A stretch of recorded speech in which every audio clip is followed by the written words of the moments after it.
Boa noite, senhoras e senhores. Em nome da comissão organizadora, composta pela vereadora Anete Monteiro dos Santos Casagrande, pela editora Eco, pelo Centro Universitário de Araras, Dr. Edmundo Wilson, ou UNAR, pela Sucurrico Citrus, Industrial e Agrícola Limitada, pela Ama Terra, pelos Guardiões de Gaia, pelo Armazém da Festa e pela Floricultura Califa, iniciamos neste momento a cerimônia de lançamento do livro Nunca na Solidão, Ética, Sustentabilidade e o Surgimento da Nova Política na biografia de Ricardo Yang, escrito pelo jornalista Rogério Godinho, que nos honra com a sua presença, e também da palestra do biografado Ricardo Yang, com o tema Ética, Sustentabilidade e o Surgimento da Nova Política. Registramos e agradecemos a presença de Adnan Ortolan, pró-reitor acadêmico do UNAR, Anete Monteiro dos Santos Casagrande, vereadora, Breno Cortella, vereador, Edson Teixeira, gerente comercial da Sucurrico, Paulo Henrique do Nascimento, o engenheiro Paulinho, diretor da Associação dos Engenheiros de Araras. Saudamos ainda as demais autoridades, professores, alunos, imprensa e a comunidade aqui presente nesta noite. Assim, apresento os palestrantes da noite de hoje. Rogério Godinho, escritor e jornalista com passagem pela Gazeta Mercantil, Forbes Brasil e colaborador do jornal Valor Econômico, Isto é Dinheiro e Você S.A. Autor da biografia O Filho da Crise, lançada em novembro de 2011. Em 2014, assina Tente Outra Vez, O Caminho de Natália Blagevich em uma Sociedade Deficiente, lançado pela editora Cultura. Ricardo Yang, empresário, nascido em São Paulo, capital. É presidente do Instituto Ethos e da Associação Brasileira de Franchising. Transformou a empresa da família, a Escola de Idiomas IASIG, numa das maiores cases de franquias do mundo. Participou de movimento estudantil nas lutas contra a ditadura e pelas liberdades democráticas. Foi também o iniciador do Pacto de Integridade de Combate à Corrupção e pioneiro na luta pela sustentabilidade, como um dos disseminadores da Carta da Terra no Brasil e signatário do Manifesto Brasil com S. Participou da fundação do movimento Nossa São Paulo e do Fórum Amazônia Sustentável. Em 2010, foi candidato a senador por São Paulo, na chapa de Marina Silva, e obteve mais de 4 milhões de votos, tornando-se uma das mais importantes lideranças empresariais e políticas na defesa da sustentabilidade, da ética, da justiça social e, em 2012, foi eleito vereador da cidade de São Paulo pelo PPS com mais de 42 mil votos.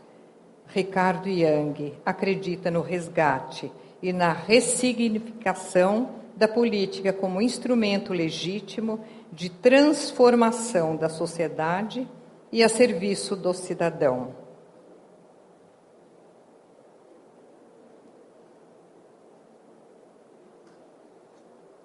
Eu acho que, neste momento que eu apresentei os palestrantes, eu gostaria que eles viessem assumir o seu lugar. Boa noite. Queria agradecer o convite e o trabalho da professora Anete, da equipe dela, e a reitoria da UNAR, para a gente estar aqui nesta noite. Como vocês ouviram, eu sou jornalista, trabalhei a maior parte minha carreira em redações, né, jornais, revistas, e deixei as redações ficar um pouquinho mais longe, assim, é melhor. Deixei as redações alguns anos atrás para fazer livros. Então, meu projeto é encontrar uma mensagem interessante para ser passada e passar essa mensagem por meio da narrativa. Vou contar uma história e vocês vão marcar essa mensagem por meio dessa história. Eu acredito que seja a maneira mais forte e intensa de passar uma mensagem. Alguns anos atrás, eu pensei em fazer um livro sobre ética e sobre sustentabilidade. E no topo da lista dos personagens que eu pensei estava o Ricardo Yang. Então, obviamente, liguei para ele, falei, bom, vamos fazer um livro, vamos conversar, bater um papo. A gente tinha algum contato esparso, né? Não éramos próximos. E eu achei que ia ser fácil. No primeiro contato, falei, olha, eu queria escrever sua biografia. Ele falou, tá bom, mas para quê? Eu já tenho, né? Ele já tinha um livro em que conta a história do Yazgi, que é da família dele, contava um pouco da história da vida dele. E a gente fechou a conversa, eu achei que ele tinha dito sim, e ele achou que ele tinha dito não. Passamos uns meses nessa dança, né? Ele falou, olha, eu quero fazer seu livro. Não, melhor não. E depois de um tempo eu acabei apresentando para ele, várias conversas, acabei apresentando para ele um projeto do que seria essa história. Foi nesse momento que ele olhou o projeto e falou, agora eu entendi. Ele viu naquele projeto uma coisa que eu que escrevi não tinha visto. O livro contaria a estruturação, a criação de um novo pensamento no Brasil. A construção de um novo campo político que estava acontecendo desde a década de 60, 70, 80. E gradualmente, se construiu o momento em que a gente está hoje. Quando ele viu o projeto, ele falou, ok, agora eu embarquei. Me convenceu. Essa é a minha versão da história, ele tem outra, né?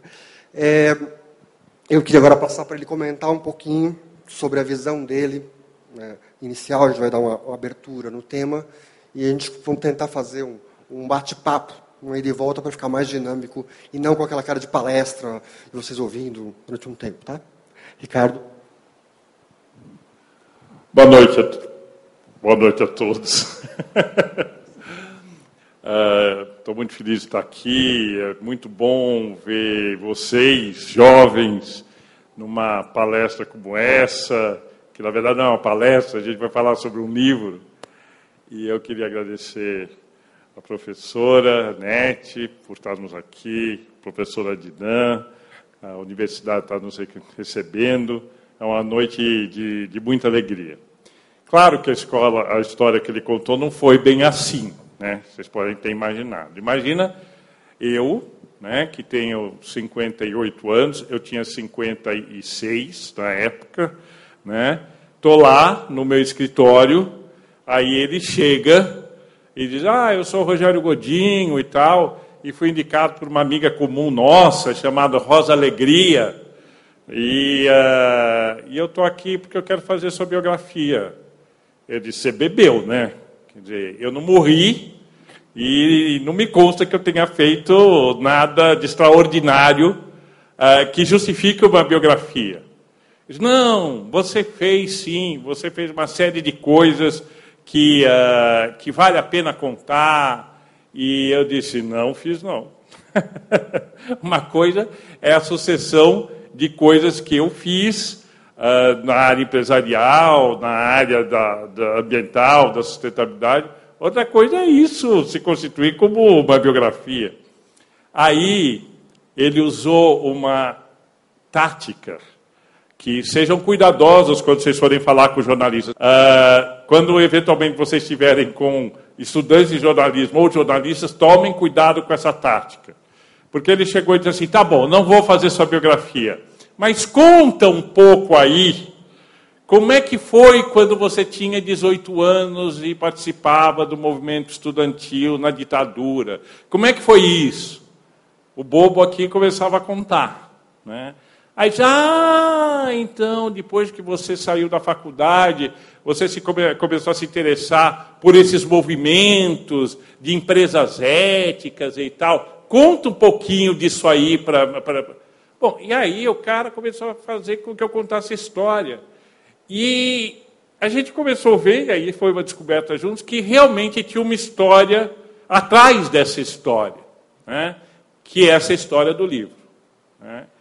E que é a história de toda a formação de um campo novo, de visão de Brasil, de desenvolvimento, de práticas políticas, de ética, nesse campo da sustentabilidade, que tem as suas raízes já na década de 60 e 70. E aí nasceu o livro Nunca da Solidão. Vocês devem estar se perguntando por que esse título aí, Nunca na Solidão? Só no final da palestra a gente vai dizer. Então não perguntem não, porque só no final a gente vai responder por que o título Nunca da Solidão. Bom, a construção do campo político de hoje, essa é a ideia. Quando vocês veem lá ética, sustentabilidade e a nova política, eu quero dizer que essas três coisas estão entrelaçadas. Hoje a gente não consegue pensar política no Brasil a sério, sem pensar nessas três questões. Então, eu dividi no livro, junto com a história do Ricardo, a partir da história dele, eu dividi em 3 períodos. Tá? O primeiro, da construção desse campo político, começa na década de 60, quando se começa lentamente a se falar dos recursos em comum que nós temos. Né? Um cara, um americano chamado Garrett Hardin, ele escreve um negócio de tragédias comuns. Vale a pena dar uma olhada nisso. 69. Um ano antes, alguém tirou uma foto fantástica que mudou o mundo. O astronauta, os astronautas deram a volta na Lua, eles não pousaram, eles deram a volta na Lua. Quando eles estavam voltando, eles tiraram uma foto. A foto da Terra. Daquela foto, onde você conseguia ver o globo terrestre, azulzinho, finito, começou o movimento pela sustentabilidade, o movimento pelo meio ambiente, a ecologia. Tudo que se fala hoje começou daquela foto. Então, na década de 70, se reúnem os países em Estocolmo, na ONU, e pela primeira vez o pessoal começa a falar dos recursos comuns. Então a gente mostra isso no livro. Na década de 80 eu vou pedir para que o Ricardo comente um pouquinho melhor. Tem o relatório Brundtland, que também é muito importante. E essas coisas acontecem em paralelo à história do livro. História da família dele, que tem uma relação com tudo isso, eles discutiam tudo isso. Tudo isso faz parte do que está rolando na história. E é o primeiro período, tá, do que eu chamo da construção do movimento, do novo campo político. Eu vou falar ainda já do segundo, senão eu passo para ele vai até o final da palestra falando sobre o primeiro.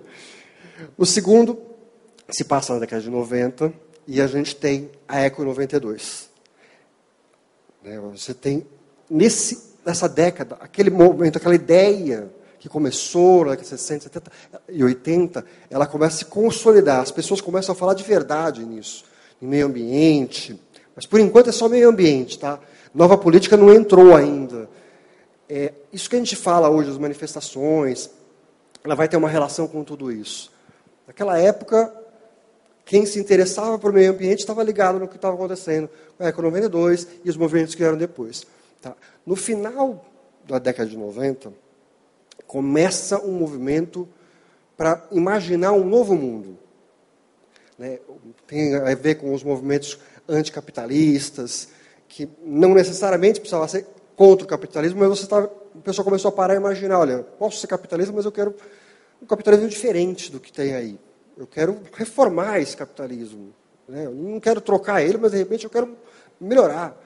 Então, vários movimentos contra ou reformistas começaram a surgir. Tem um movimento importante que ocorrendo em Seattle, em 99, onde as pessoas se reúnem e começam a protestar.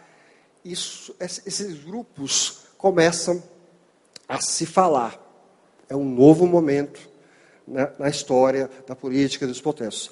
Queria que você tentasse amarrar isso, Ricardo. Bom, a gente tem que começar de hoje, para entender um pouco tudo isso que o Rogério está falando.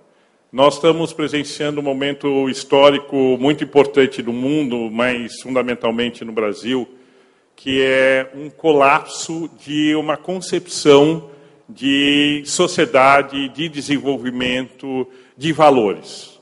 Nós vemos isso nos jornais todos os dias, nós estamos vendo isso nas manifestações nas ruas.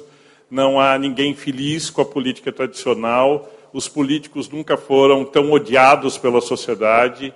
Nós vimos a falência das instituições, nós vemos uma crise de valores, essa crise toda da corrupção mostra isso, e a gente fica meio que paralisado e dizendo, e agora? Isso aí tem saída? E eu gosto muito de uma frase do Bertrand Russell, que dizia, as pessoas olham o mundo do jeito que ele é e se perguntam por quê. Eu prefiro olhar o mundo do jeito que ele poderia ser e me pergunto por que não. Então nós estamos exatamente nesse momento, né, sendo desafiados a olhar o mundo como ele poderia ser e o que nós devemos fazer para mudar de fato. Então, o que é importante o livro procura explorar é que, ao contrário do que parece, nós não estamos no fim da linha. Nós estamos no fim da linha de uma certa concepção de sociedade, uma certa concepção de desenvolvimento. Como eu disse, uma certa concepção de valores. Mas desde a década de 80 vem se formando um movimento que nasce no movimento ambientalista, logo depois, no decorrer do final da ditadura. Ele se fortalece na década de 80, depois da consciência globalizante, vai impactando o mundo inteiro a partir da revolução tecnológica pós-queda do Muro de Berlim, fim da Guerra Fria. Há um movimento de globalização na década de 90, questões que antes eram nacionais começam a ser questões globais, desde a AIDS até a questão do aquecimento global. E a partir do ano 2000 começa a se ter uma aceleração da consciência de que o planeta está em crise, que nós precisamos mudar a nossa forma de pensar e fazer as coisas. E a partir da década de 2010, portanto, essa década que nós estamos agora, nós estamos vendo uma grande transformação na sociedade. Então, fazendo uma pequena retrospectiva, a década de 80 foi uma década em que, com o final da ditadura, a sociedade civil começou a se organizar através de ONGs. E esse movimento, o final da ditadura, foi o final da ditadura para vários países no mundo inteiro. E no Brasil começou a haver o surgimento dos movimentos sociais, o movimento das diretas já foi uma manifestação disso, começaram a se criar as primeiras ONGs, e aí nós tínhamos tido em 72 a primeira Conferência Mundial de Meio Ambiente, que colocou pela primeira vez a questão de que o meio ambiente era uma questão fundamental para a continuidade da espécie humana no planeta. Mas foi só em 87, com a Comissão Brundtland, um pouco antes da queda do Muro de Berlim, ainda num cenário de Guerra Fria, que o conceito de sustentabilidade foi definido. E o conceito de sustentabilidade é importante, principalmente num grupo tão jovem, que vocês não percam a clareza do que sustentabilidade representa. A Comissão Brundtland, que foi essa comissão especial organizada pelas Nações Unidas, definiu que sustentabilidade é uma forma de desenvolvimento que garanta às gerações futuras acesso aos mesmos recursos da geração presente. Bom, isso é muito simples, né? Quem é mãe aqui, levanta a mão. Nossa, temos poucas mães. Bom, mas as mães presentes sabem o que é isso. Por que uma mãe passa a noite acordada, a mãe falta ao trabalho, a mãe vai lá na fila do médico, a mãe fica a noite inteira perto do filho? Por que ela faz isso? Ela faz isso porque ela acredita que tudo que ela puder fazer por um filho vai melhorar as condições dele ter uma vida boa no futuro. As mães sabem o que é sustentabilidade, por isso que se associa muito a sustentabilidade e a questão do feminino. Pois a Comissão Brundtland, e o livro descreve isso muito bem, definiu o que é sustentabilidade. Logo depois disso, o que acontece? Cai o Muro de Berlim, fim da Guerra Fria, fim da União Soviética, e começa a globalização. Ao mesmo tempo que a globalização começa na década de 90, a gente tem um processo de início da revolução tecnológica da década de 80. O que acontece? Lembra? Primeiro computador pessoal foi feito pela Apple em 1983 e depois começou a haver o desenvolvimento dos computadores pessoais. Com a globalização na década de 90, nasce o quê? Nasce a internet. Então nós temos um processo de globalização, porque não tem mais Guerra Fria, os mercados começam a se abrir de um lado e de um outro lado nasce a internet. O que acontece com a internet? O mundo inteiro começa a conversar entre si e começa a compartilhar problemas que antes eram nacionais, e esses problemas começam a ser globais. Né? A década de 90 ela é marcada pelo processo de globalização, que quando vai chegando no ano 2000, vai mostrando os seus limites. Se nós continuarmos com o mundo baseado em combustíveis fósseis, nós vamos não só esgotar os combustíveis fósseis, como nós vamos poluir cada vez mais. Se nós continuarmos a consumir do jeito que nós consumimos, com a qualidade que nós consumimos, nós vamos aumentar o número de doenças. E começam os movimentos mundiais em torno desses temas. O que é muito importante é que, ao mesmo tempo que isso está acontecendo, nós temos um processo de urbanização dramático. Então, nós temos o fim da Guerra Fria, o advento da globalização, a emergência da rede da internet, e, portanto, a revolução tecnológica, e, ao mesmo tempo, um processo de urbanização dramático. Né? E nós temos um capítulo no livro que só fala sobre isso. Só para vocês terem uma ideia. O Brasil da década de 60 tinha 60% da sua população morando na área rural. Brasil do ano 2010 tinha 87% da sua população morando em cidades. Imagina o que aconteceu. De 60% nós passamos a ter 15% da população brasileira no campo e 87% nas cidades. Pega a cidade de São Paulo, só para pegar uma cidade que está aqui perto, todo mundo conhece. Saiu de 2,5 milhões, 3 milhões de habitantes para 12 milhões de habitantes. Então, ao mesmo tempo que esse processo de globalização começou a ocorrer, a tecnologia permitiu que nós fôssemos, de fato, uma aldeia global, nós começamos a nos tornar urbanos. E, ao nos tornar urbanos, nós começamos a romper a nossa conexão com o meio ambiente. E as pessoas começaram a perder a noção do que é serviço ambiental. Como os serviços ambientais sustentam, na verdade, não só a vida humana, mas a vida de todas as outras espécies. Começamos a ter uma crise ética. No Rio 92, com a Agenda 21, surge o primeiro alerta. Nós precisamos nos mexer profundamente, porque a persistir essa rapidez de extinção dos animais, de extinção dos serviços ambientais, nós não vamos prosperar. E aí nasce a Agenda 21.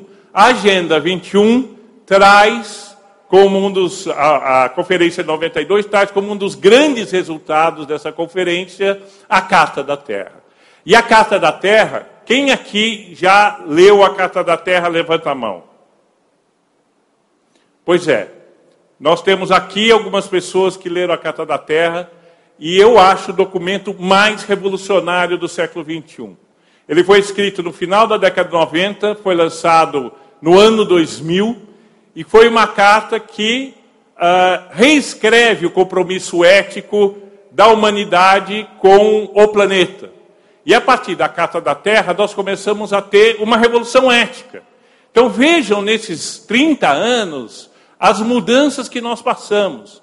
Nós passamos pela mudança da territorialização dos estados nacionais para o global. Nós passamos de uma tecnologia de um processo geométrico na tecnologia para o mundo digital, onde o conhecimento se tornou exponencial e acessível a todo mundo. Nós passamos a ter uma preocupação e uma clareza sobre o quanto as cidades estavam se tornando inimigas do meio ambiente ao dissiparem a maioria dos serviços ambientais. Nasce um novo conceito, uma nova referência ética a partir do ano 2000.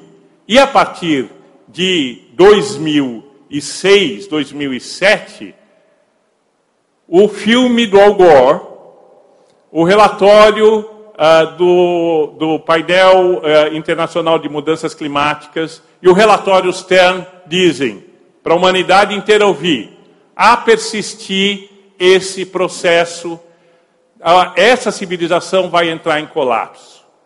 Então, na década de 2000, com todos esses processos tendo acontecido, nós chegamos a uma conclusão de que esse modelo de desenvolvimento se esgotou completamente. Nós precisamos reinventar o nosso desenvolvimento e aí a política já não dá mais conta desse desafio. E aí eu acho que o Rogério pode continuar a falar um pouco como é que a política, né, Rogério? Como é que a política começou a ser desafiada, como é que a política deixou de dar respostas e o que começou a surgir em termos de questionamento da política tradicional para a emergência do que a gente chama de uma nova forma de fazer política. Perfeito, exatamente essa é a conexão que eu ia fazer. O Ricardo, quando ele começou a falar agora, ele fez uma coisa importante, ele fez a conexão com o mundo de hoje. Ele falou, olha, isso tudo tem a ver com o que a gente está vivendo hoje. Isso é uma coisa que ele fala sempre quando ele comenta sobre o livro, que o livro ele é uma ferramenta para a gente interpretar o que está acontecendo hoje. E do que vocês ouviram até agora, não necessariamente. Você vai falar, tem aí uma pegada histórica, né? Você está falando de coisas que aconteceram na década de 60, 70, 80. História, né? Aí depois a gente começou a falar bastante de meio ambiente. Prioridade, ok. Então você está dizendo que quando você pensa em política hoje, precisa pensar no meio ambiente. Ok. Esse é o ponto. Não só isso. Como é que isso chega agora e tem a ver com isso que falam de nova política? Ou, como o Ricardo sempre fala, uma nova forma de fazer política. Como é que essas coisas se entrelaçam, né? Todo o livro, tudo que a gente está falando, o que a gente acredita, tem a ver com a ideia de que nós não vivemos sozinhos no mundo. A gente vive em comunidade, vive junto. Então, quando você pensa em ética, é a forma de você conviver com o outro. Ou seja, tem que fazer o outro sem fazer algo do que você for fazer, não pode se preocupar como vai afetar o outro. Isso é uma definição de ética. Meio ambiente também, você pensa, eu tenho recursos em comum com as outras pessoas. Eu não posso deixar a torneira aberta e ir embora e voltar uma semana depois. A água não é só minha, ela é de todo mundo. Então, essa é uma coisa que nós vivemos em comunidade. E a ideia da nova política, ela também bebe nessa fonte, né? É a ideia de que aqueles conceitos que tanto se falou e por muito pouco se seguiu, são fundamentais, né? Transparência, própria ética, a ideia da inteligência coletiva, de que juntos, debatendo, a gente pode resolver tudo, ou pode progredir na solução dos problemas. Então, são conceitos antigos que a sociedade da informação, a sociedade ultraconectada, nos oferece ferramentas reais, concretas, para colocar em prática.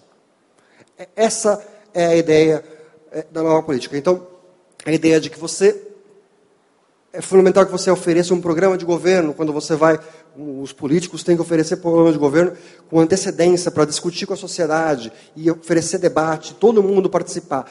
E isso é um dado concreto que a gente tem percebido, é que a participação política no Brasil e no mundo, mas no Brasil, tem aumentado. As pessoas comentam mais política, elas estão mais nas ruas, às vezes de maneira passional, mas tudo isso é fundamental para a nova política. E quando a gente fala de nova política, a gente não está falando de ideologia.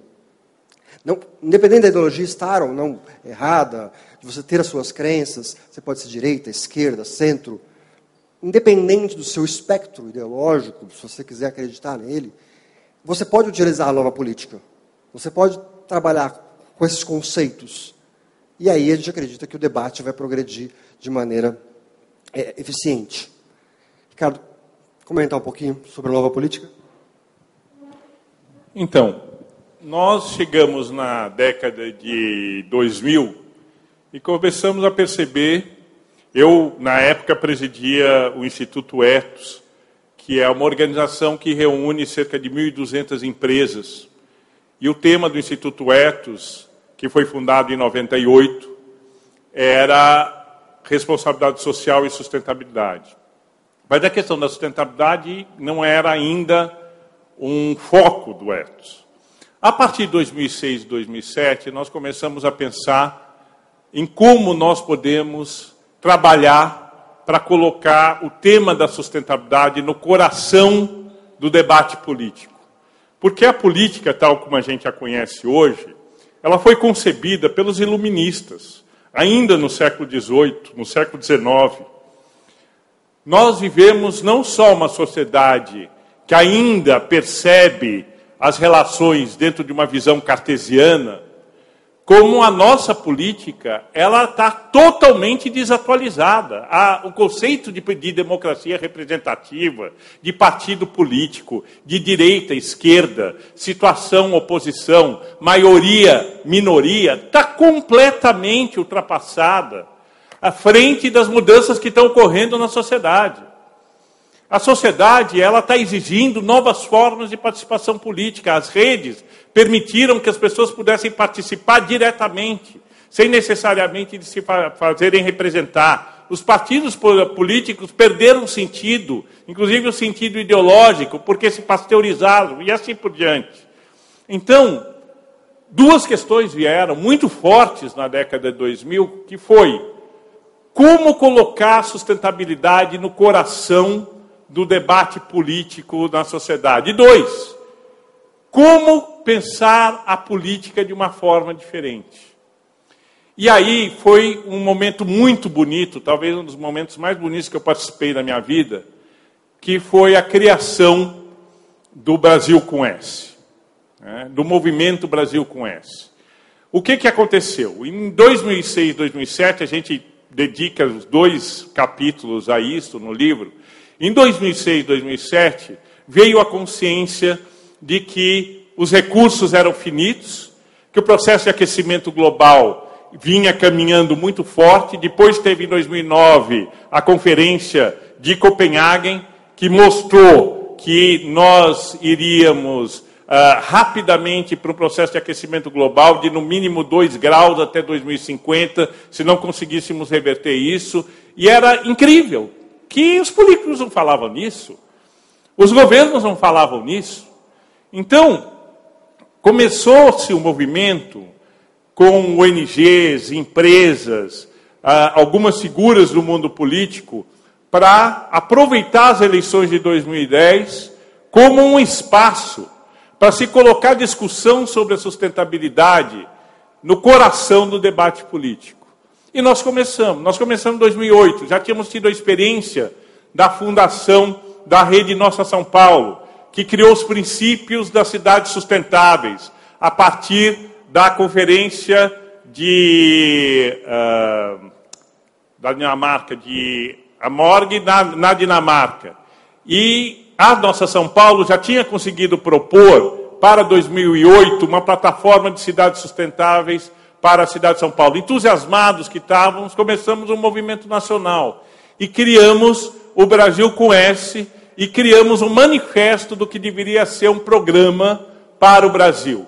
Nesse momento, a Marina Silva acabava de sair do Ministério do Meio Ambiente e se juntou ao movimento. Ela e a equipe dela, que na época estava no movimento. Eu lembro que numa reunião ampla, nós estávamos em quase 200 pessoas, alguém levantou e disse: ora, não há melhor forma de colocar a sustentabilidade no coração do debate político que não participar de uma candidatura presidencial.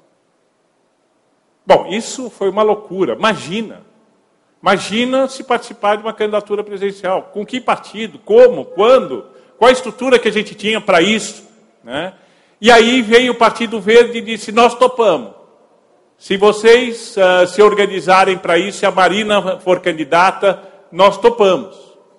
E aí começou aquilo que parecia uma loucura, tudo isso está descrito assim, em detalhes no livro.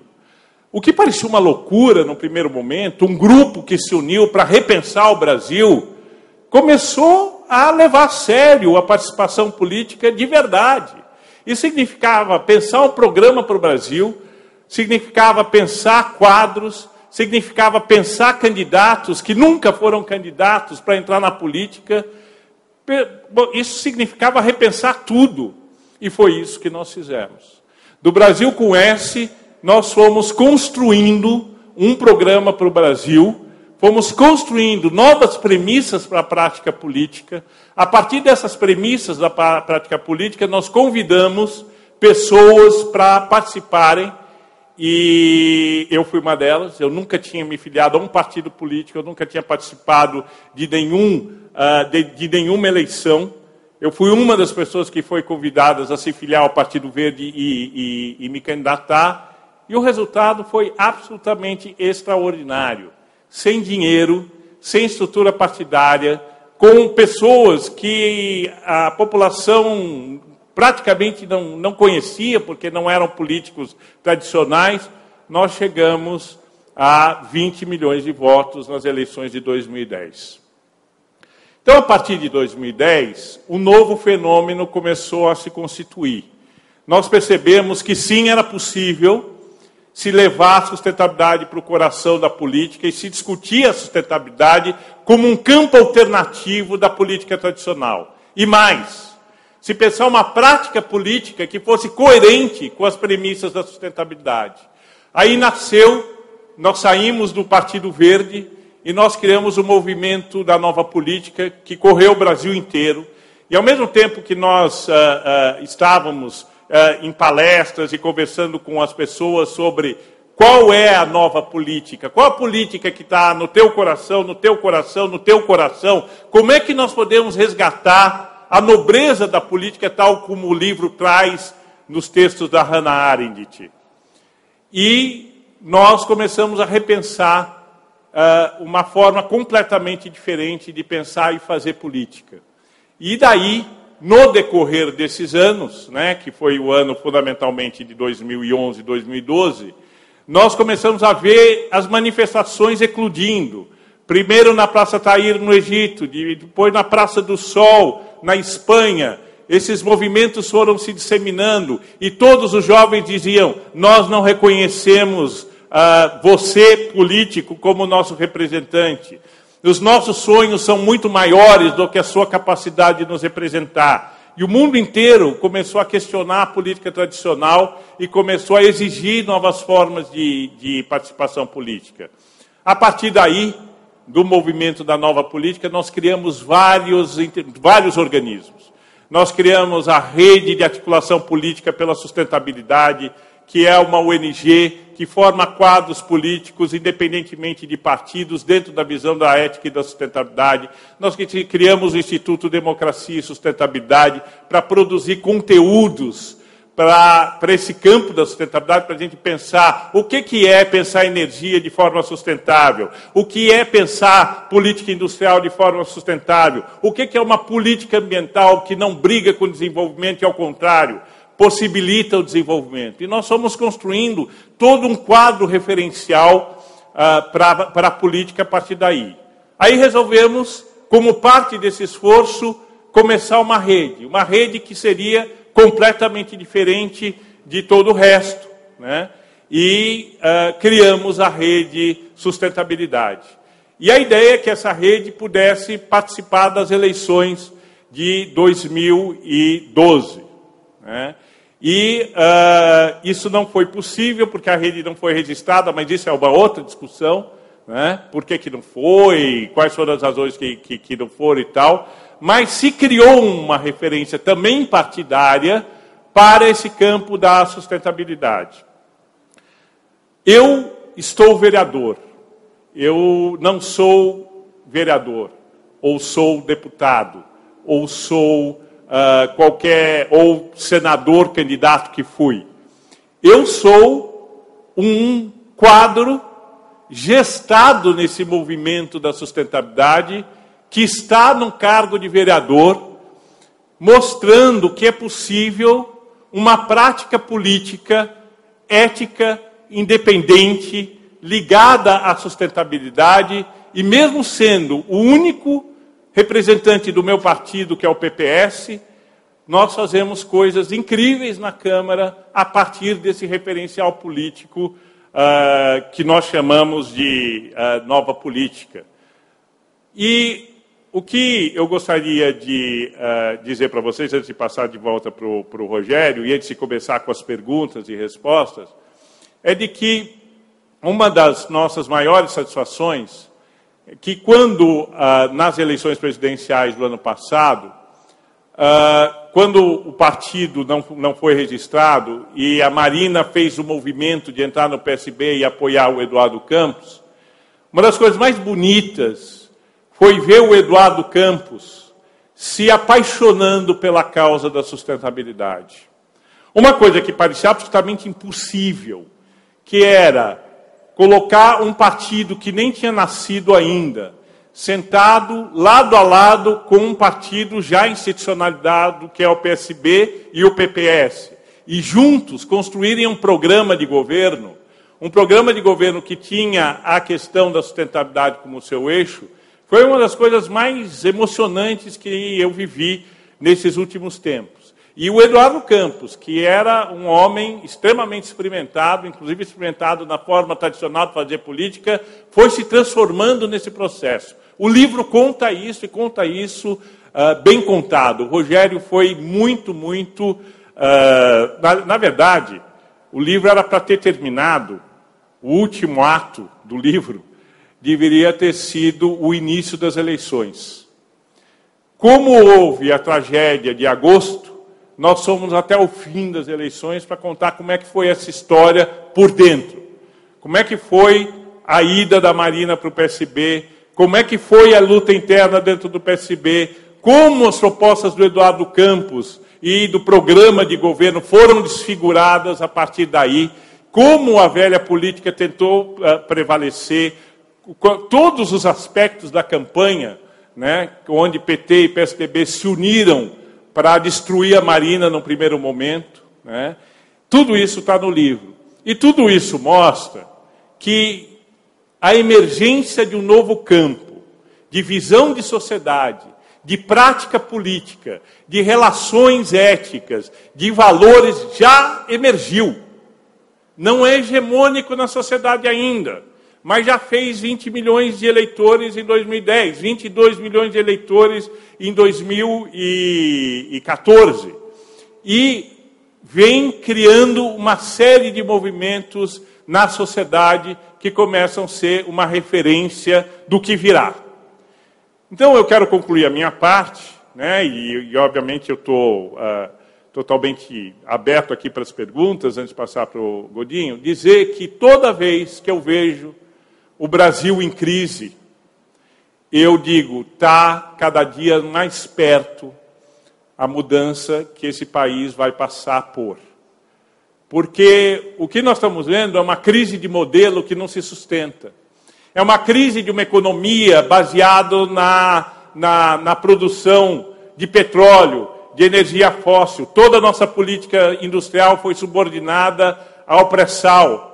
Nós estamos vendo uma estrutura partidária que não se sustenta porque é fisiológica, porque é corrupta, porque os partidos políticos são todos tutelados pelo Estado, não conseguem ter independência. Nós estamos vendo uma crise ideológica, onde se você não é petralha, você é coxinha, não tem saída. Ou é preto no branco, ou você é preto, ou você é branco, ou você é vermelho, ou você é verde, ou você é isso, ou você é aquilo, que mostra o esgotamento do pensamento político, que ao não conseguir explicar a complexidade do momento atual, rotula da forma mais simplificada possível para negar o outro. Quando, na verdade, o que está emergindo como uma nova possibilidade de sociedade no Brasil é a possibilidade de você pensar de forma mais sistêmica possível, quando não há uma definição de mérito pelo partido que propõe isso ou aquilo, mas o mérito é aquele que está ligado a essa nova visão de desenvolvimento da sociedade. A alegria que eu tenho, e eu acho que o livro ele foi muito feliz nesse sentido, foi mostrar que nós já temos um Brasil sendo construído nessa direção. Temos inúmeras lideranças que estão trabalhando nessa direção. Nós temos muitos quadros na sociedade civil organizada, nas empresas, entre os políticos que já estão trabalhando nessa direção. Quando a gente vai, por exemplo, nas reuniões da RAPS, e tem lá político de todos os partidos, é impressionante a riqueza da reflexão que hoje se faz pelo Brasil. Então, o Brasil que a gente é forçado a comprar pelo valor de face, que é esse Brasil que está na imprensa, que é esse Brasil dos escândalos, nem de longe explica a profunda transformação que nós estamos passando. E eu acho que o livro é muito feliz porque ele captura isso. Ele captura e dá coerência a todos esses movimentos dessas últimas 5 décadas que estão finalmente trazendo uma opção para o desenvolvimento sustentável, um futuro próspero, qualidade de vida e um conjunto de valores onde a ética e a transparência são centrais.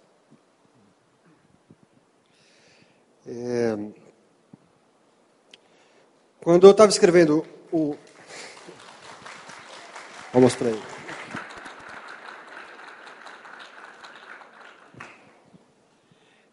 Vou fazer mais um comentário e aí eu queria passar para vocês perguntarem. Mas tem mais uma coisa que eu queria comentar sobre a importância, o Ricardo estava falando, e eu pensei muito na palavra engajamento, e eu acho que o livro é muito sobre isso. Quando eu estava escrevendo o livro dele, meus colegas, meus amigos me perguntavam, né, me encontravam e perguntavam, e aí, o que você está escrevendo agora? Qual é o seu personagem do momento? Eu falava, estou escrevendo sobre um político. Ah, quem? Eu falava, Ricardo Young. O pessoal olhava assim e falava, o Ricardo não é político. E, na verdade, o Ricardo fez política a vida inteira. Ele fez política no movimento estudantil, ele fez política quando ele trabalhou no PNBE, os movimentos empresariais que se envolviam, se engajavam. E eu acho que esse é um ponto fundamental de tudo que a gente falou e do que eu escrevi, porque ele é fundamental para a nossa democracia dar certo. Se a gente não fizer isso, esse sistema não funciona.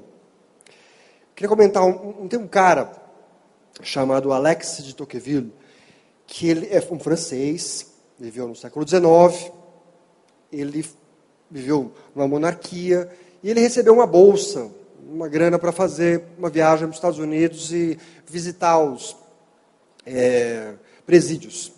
Vamos ver como funcionam os presídios americanos.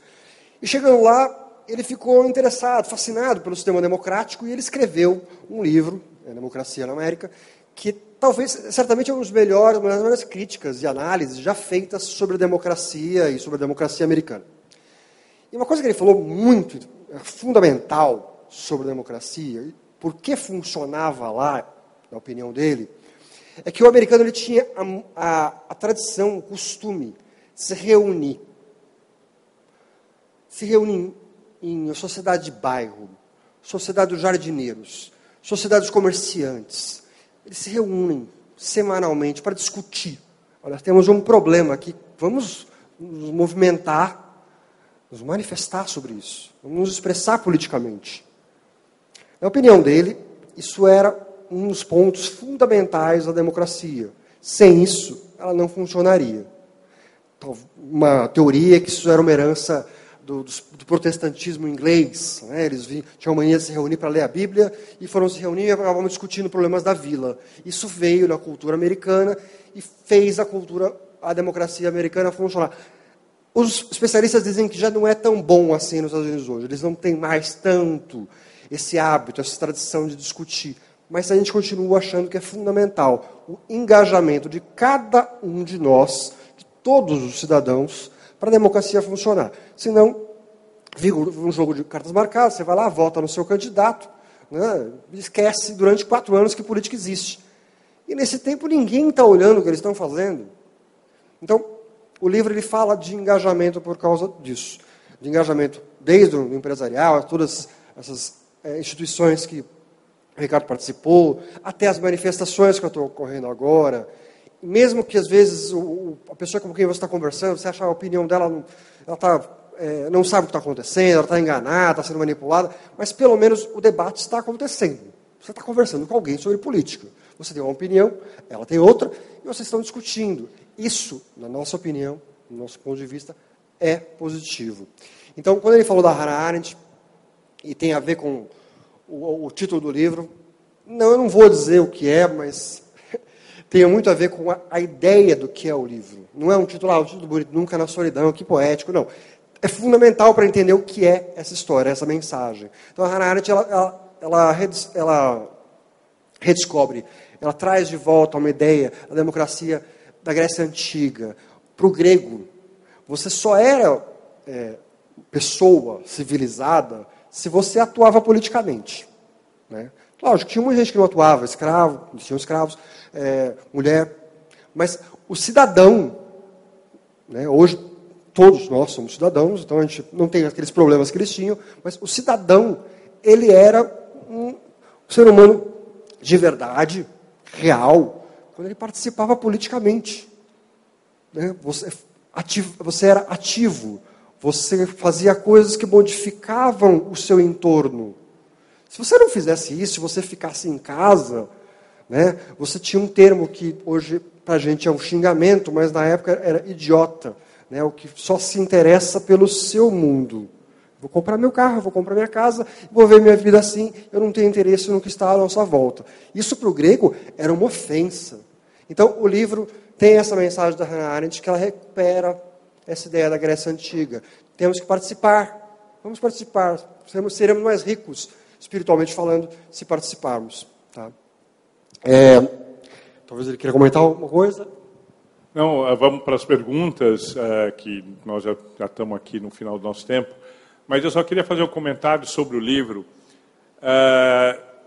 Nós dois somos interessados por política em geral, não política partidária, política, né, como uma forma de transformar a sociedade, seja na sociedade civil organizada, seja a política institucional. E na medida que a gente ia conversando, os autores iam surgindo. Conforme Alex de Tocqueville, isso era importante. A transformação que o Capra trouxe ao trazer a complexidade na reflexão sobre a sociedade. Aí nós íamos permeando o texto do livro, com algumas citações, aí a gente chegou à conclusão que o livro tinha que ter uma bibliografia. Então o livro tem toda uma bibliografia muito rica sobre tudo isso que a gente está falando aqui, o que ajuda o livro a ser utilizado em escolas, enfim, porque a bibliografia compilada é muito rica e mostra o referencial teórico todo de tudo que a gente fala lá no livro. É isso, né? Vera, agora são as perguntas, é isso? Então, ficaremos felizes aqui em poder responder.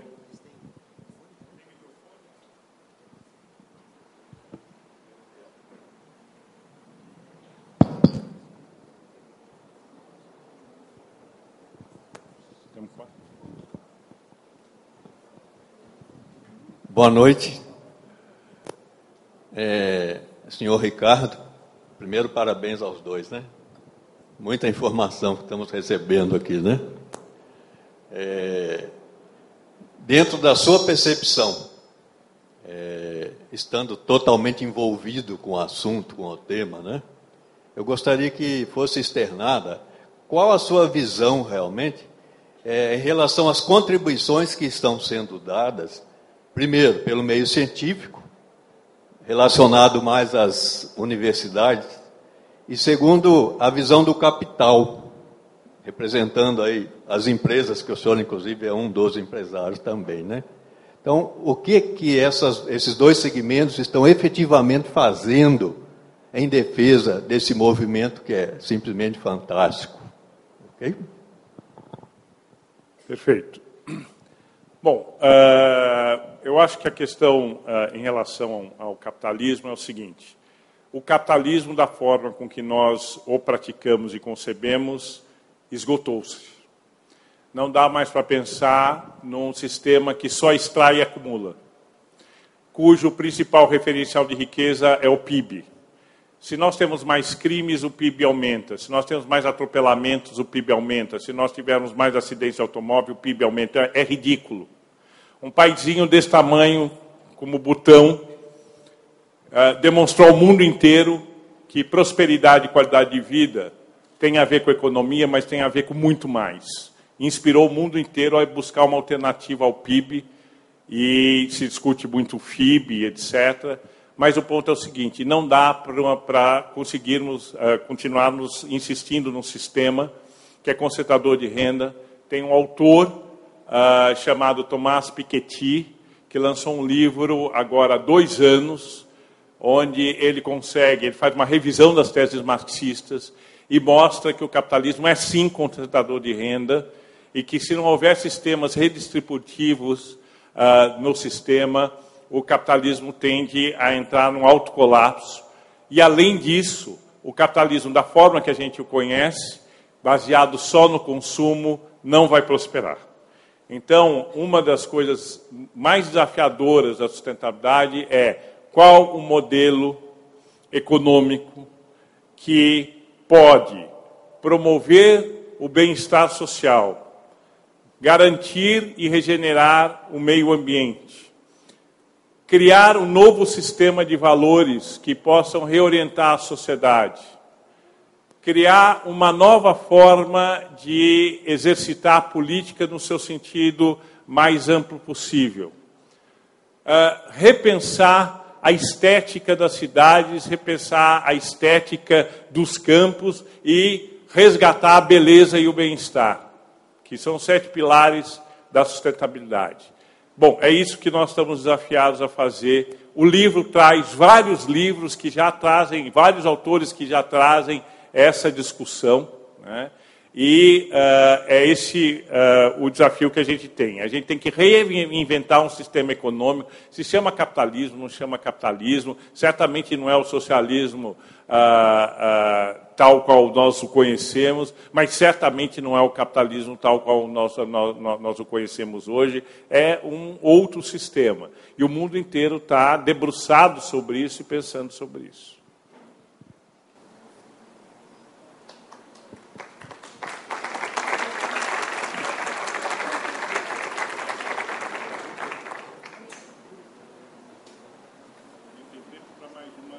Nenhuma mais pergunta?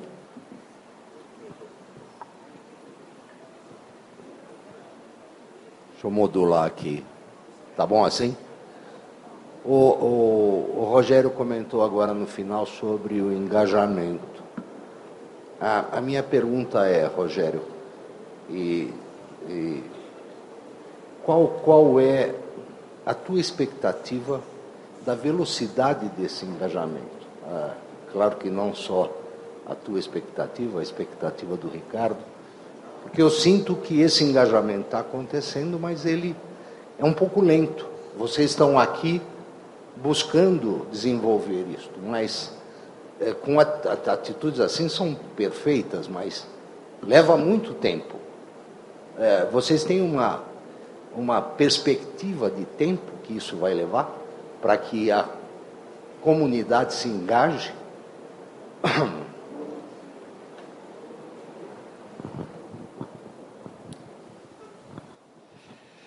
Tempo é bastante difícil de precisar. Sem dúvida nenhuma, a gente precisa de educação política, né? Como todas as questões que a gente discute no país, sempre a gente retorna para a educação. Então, você vai falar de qualquer tema, educação. Meio desquebrado, né? Mas as coisas estão acontecendo. Se você falasse antes de 2013 que a gente ia ter manifestações de milhares de pessoas na rua de novo, a gente não acreditaria, né? Até desde as diretas, a manifestação era coisa de grupelhos, de ativistas, de pouca gente. E tivemos o Collor. Então a gente teve exemplos de manifestação em que o pessoal ia para a rua com uma bandeira. Sempre foi assim, né? Vou para a rua para direta já, quero direta já. Não tinha dissenso, não tinha um problema, né, um cara quer isso, ou outro quer aquilo. Collor, quero Collor fora. Não tinha discussão. Em 2013, quando as manifestações começaram, existia, principalmente em São Paulo, quando começou, existia um tema central, mas depois o negócio cresceu, e quando cresceu você tinha 15 bandeiras na rua, tinha todo tipo. Agora em março também, agora de repente em abril a gente vai ter também, tem vários tipos de reivindicações. Então, assim, tem um grupo que quer tirar alguém, tem outro grupo que quer manter ou criticando. Então, muita gente não vai para a rua não só por falta de educação política, mas porque não consegue verificar naquela manifestação algo que reproduza perfeitamente o seu pensamento. Então, a participação política ela ainda ela é lenta, não só por causa da falta de educação, mas porque as pessoas estão confusas. Preciso estar lá? Eu acho que eu quero criticar, mas não o que aquela faixa está dizendo, eu não concordo com aquilo. Melhor ficar em casa. Então, isso é acredito, é uma fase, porque a gente está discutindo. Acho que com o tempo, com o debate, esse debate ele pode parecer, às vezes, pouco produtivo, né?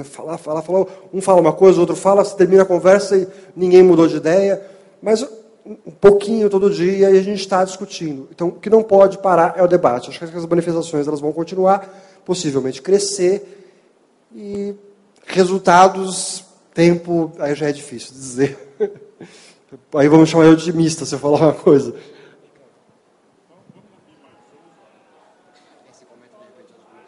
Última pergunta.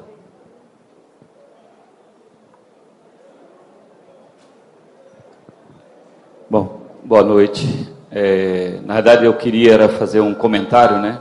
Eu sou engenheiro civil, pós-graduado em saneamento e meio ambiente, e parabenizar vocês pelo trabalho que vocês estão desenvolvendo.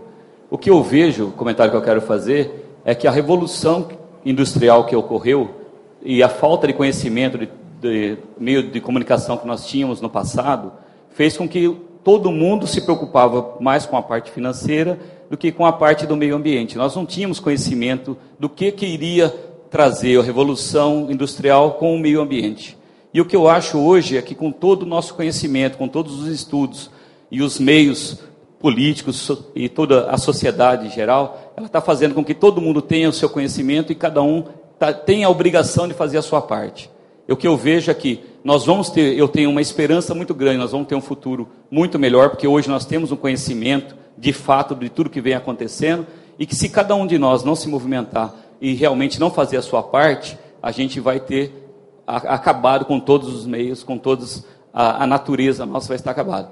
Então, Ricardo, parabéns pela sua apresentação. Eu conheço você desde 2010, que eu fui candidato também pelo PV, junto que você foi candidato a senador, fui candidato a deputado federal. Foi um conhecimento muito grande, junto com a Marina Silva, que defende muito o meio ambiente. Então, eu acho que cada um de nós temos que estar envolvido. Isso que é o comentário que eu chamo. Também sou empresário e eu faço a minha parte. E quando a gente vê as pessoas se movimentando, se doando e realmente buscando os interesses, buscando não o interesse particular, mas o interesse da coletividade, que isso é muito importante. Então, o meu comentário é simplesmente parabenizar vocês pelo trabalho e Rogério pelo seu livro, com certeza é muito bom, que eu vou ter o prazer de lê-lo depois. Parabéns. Obrigado.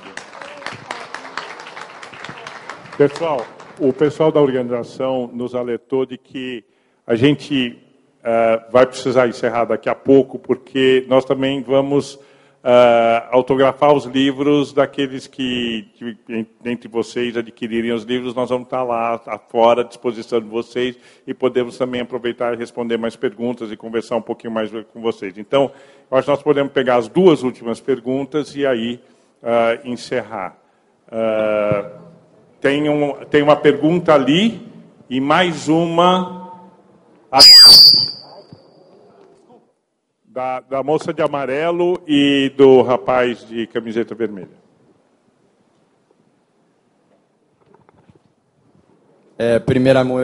Primeiramente, boa noite, Ricardo. Muito boa a palestra. A minha pergunta é em relação à atual política. Como você acha que a atual política pode promover sustentabilidade? Porque o Brasil é melhor controlar a crise agora do que esperar estourar e às vezes não ter tempo. O senhor acha que tem como o atual governo já começar a dar passos para uma melhor sociedade?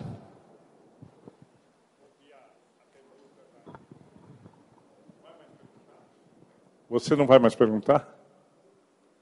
Você de amarelo, não? Ah, é a mesma? Ah, então tá bom.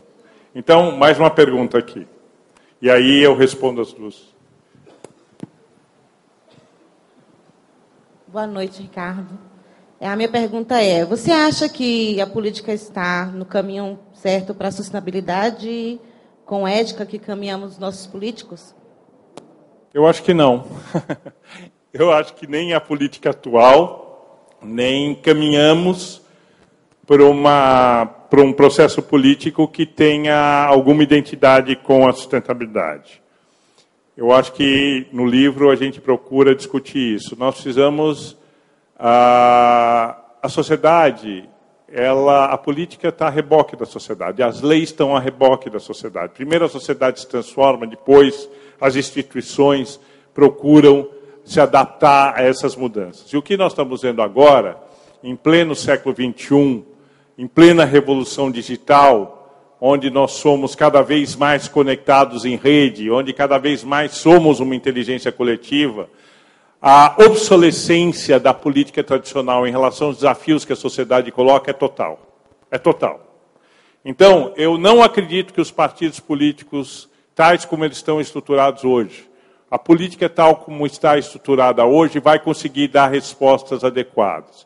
Então, vocês devem estar se perguntando, bom, então, se não tem respostas adequadas através da política institucional, como é que a gente vai mudar as coisas? Bom, eu adoro uma expressão de um rapaz, uma liderança desse campo da sustentabilidade, que inclusive foi candidato a deputado federal, chamado Zé Gustavo. Ele disse, não, nós temos que hackear a política. Nada mais atual do que esse conceito de hackear a política. O que significa hackear a política? Significa ir tomando conta das instituições com novas lideranças e uma outra mentalidade. Uma mentalidade completamente diferente, como é que se usa as instituições, como se atua nas instituições e como é que se estabelece as bandeiras. E isso está sendo feito. Isso está sendo feito por várias pessoas que entram nos partidos e conseguem ir aos poucos criando condições para a defesa, a introdução, a disputa mesmo em torno dos temas da sustentabilidade. Agora, eu acho que muito em breve, o esgotamento do nosso sistema político vai surgir com muita eloquência. Assim como a crise hídrica mostrou a absoluta insanidade da forma com que a gente administra os nossos recursos hídricos, produz e consome água, a lógica que por trás da administração dos nossos recursos hídricos, e essa crise deu um grande avanço na consciência da sociedade em relação aos perigos que nós estamos correndo se permanecermos desrespeitando a água, nós em breve vamos ver novas formas de organização. E eu digo isso porque uma das boas coisas de ser vereador, né, e vocês devem concordar comigo, é que nós temos, por obrigação de ofício, que conhecer a cidade. Nós temos que ir em todos os lugares. Nós temos que ver esse tecido social urbano em operação, com vitalidade, operando as coisas. E é impressionante como as periferias, como os movimentos na cidade, seja através da cultura, seja através da inclusão social, seja através da política, estão se movimentando. É impressionante. É impressionante o nível de organização no território. Nós estamos falando agora há pouco sobre isso. A importância da organização das pessoas no território. Fazer política no seu bairro. Fazer política em torno das escolas públicas do seu bairro. Fazer política... E o que é fazer política? Organizar aquela realidade daquele território como nós sonhamos, como nós sonharíamos se... não deixássemos a responsabilidade disso para políticos irresponsáveis. É possível fazer? Claro que é. Eu vejo isso todo dia. Eu sou paulistano, nasci em São Paulo, morei e moro 58 anos na cidade de São Paulo, e eu fiquei pasmo com a minha ignorância em relação à cidade de São Paulo, depois que eu assumi a vereança. Aí eu comecei a entender que cidade nós estamos falando, e a pujança, a vitalidade, a capacidade de organização que as pessoas da cidade de São Paulo têm. E se não fosse assim, já tinha colapsado. Uma cidade como São Paulo, com 12 milhões de habitantes, já tinha colapsado. Então, esses elementos, essas sementes de organização da nova política, de novas formas de prática política, estão em todo lugar. Não chegaram ainda nas instituições tradicionais, até porque político tradicional morre de medo de mudança. Porque a classe política é a mais beneficiada da situação que está aí, né? Espero que por muito pouco tempo. E por isso que ela não faz a mudança que a população, a sociedade tem que fazer. E a sociedade está fazendo a revelia dos políticos. E essa é a beleza, a vitalidade desse país. Por isso, pessimismo jamais. Mão na massa, mangas arregaçadas e fazer a transformação o mais rápido possível, onde você puder fazer, parafraseando aquela frase maravilhosa do Gandhi, seja você o mundo que você quer transformar. Muito obrigado, boa noite. Nós vamos receber vocês aí para autografar os livros. Foi uma alegria muito grande estar com vocês. Obrigado. Muito obrigada, Ricardo e Rogério, pela excelente palestra, né? Esperamos que todos os presentes nessa noite coloquem em prática esses preceitos da ética, da sustentabilidade e da nova maneira de olhar e fazer política. Como um gesto de gratidão e agradecimento, representando a comissão organizadora, a vereadora Anete Casagrande entregará uma lembrança, um mimo aos convidados e logo após fará uso da palavra. Por favor, minha amiga.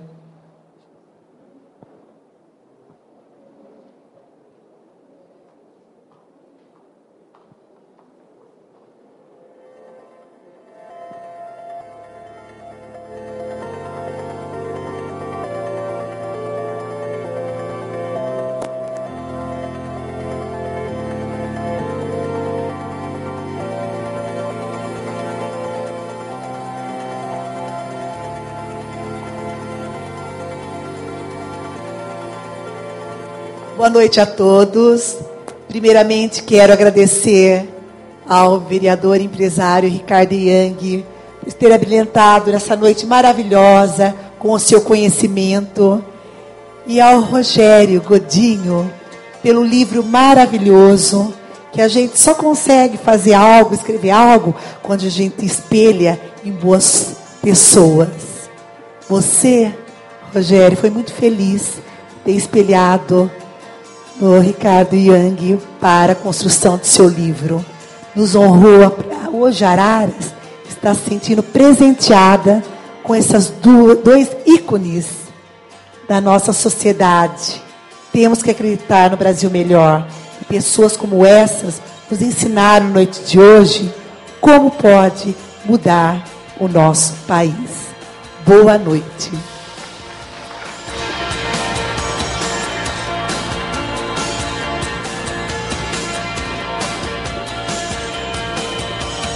Assim concluímos a presente cerimônia, convidando a todos para participar em nosso pátio externo da noite de autógrafos do livro Nunca na Solidão, Ética, Sustentabilidade e Surgimento da Nova Política na biografia de Ricardo Yang, de autoria do jornalista Rogério Godinho.